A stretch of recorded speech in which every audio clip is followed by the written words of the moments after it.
Tony's going to get paid. Yep. And it's going to be a steep price. Yep. And a guy that you can't replace the run production like that. It's going to take multiple guys to do that.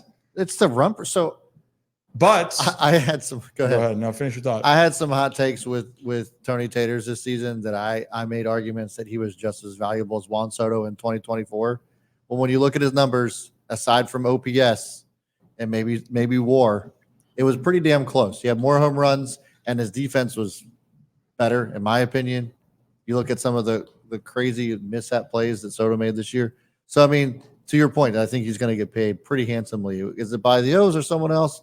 Obviously, we'll wait to see what happens. But Tony Taters made a case for his contract and to get paid this year. And he's also older, too. So let's put that out there. But he's going to get paid no matter what. I think that's the one that the Oriole fans, everyone's been asking.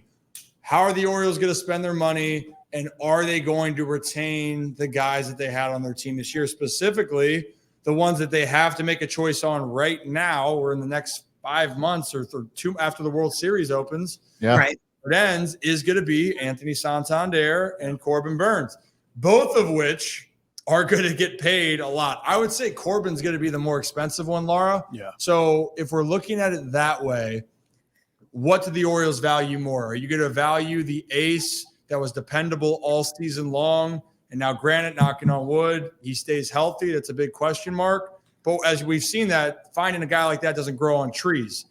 But also it's hard to find a guy that can be almost 100 ribby, 40 home run guy a year, but he is aging. You know, that's no knock to Tony.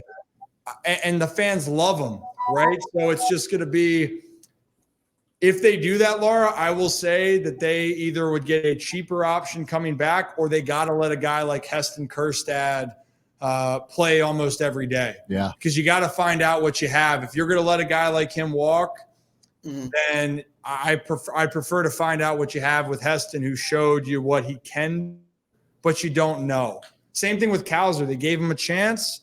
Now you kind of know, like, this guy's going to be a part of our future. Mm-hmm. Yep. So that's where it is. Who would you want to see, Laura, before we let you go? Gosh, it's such a tough question.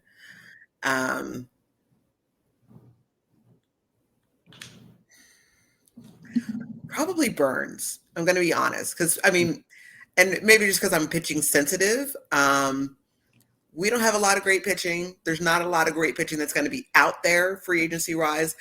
And when I say that, I say that not other teams are obviously going to be able to throw more money at them than what we have. I mean, unless, Rubenstein is really just going to just open the wallet and say, here you go. Like, what's his name with the Mets? Colin. Oh, yeah. Yeah. Steve. I mean, and I just don't see that happening, not yet anyway. So, and that's my other question is, we have such a young group. What veterans can we bring in that are still going to be productive, but also kind of help mold these youngsters, if that makes sense? Laura's got some great questions. She does. She does. And again, been with us from the jump. Rich, it's been awesome. I think that one, Laura, is going to be down the road because it's kind of hard. We got to see it all play out. Yeah, especially with options right now, with team and club options. Yeah. Right. Yeah. There's so many people that could potentially hit I talked about Teoscar Hernandez is a guy in the outfield that can come in, a right-handed bat that can play, obviously, outfield, not that you always want his glove out there, but DH kind of situation. I think that's where you're going to see, I think, one or two veteran bats come to the Orioles this year, because I think that's what they missed this year. Even guys like Kyle Gibson, Adam Frazier, even though they weren't producing at the highest levels, it was the veteran consistency of knowing how to get things done even when they're slumping that helped that team last year. Yeah. So I think they were missing that a little bit. Yeah, and the guys that they're going to have to talk about the options, like Ryan O'Hearn is the option that could be picked up. I think he'll be back, but we'll probably, Laura, as we get closer, we get World Series or after the World Series, we'll be able to kind of dissect it a little bit more. But I do think it's fair to say there are going to be some pretty big changes just because the farm system now, with so much talent graduating, they're going to have to go out and get some guys because there's guys that aren't ready anymore that you think are going to be big parts of the team. So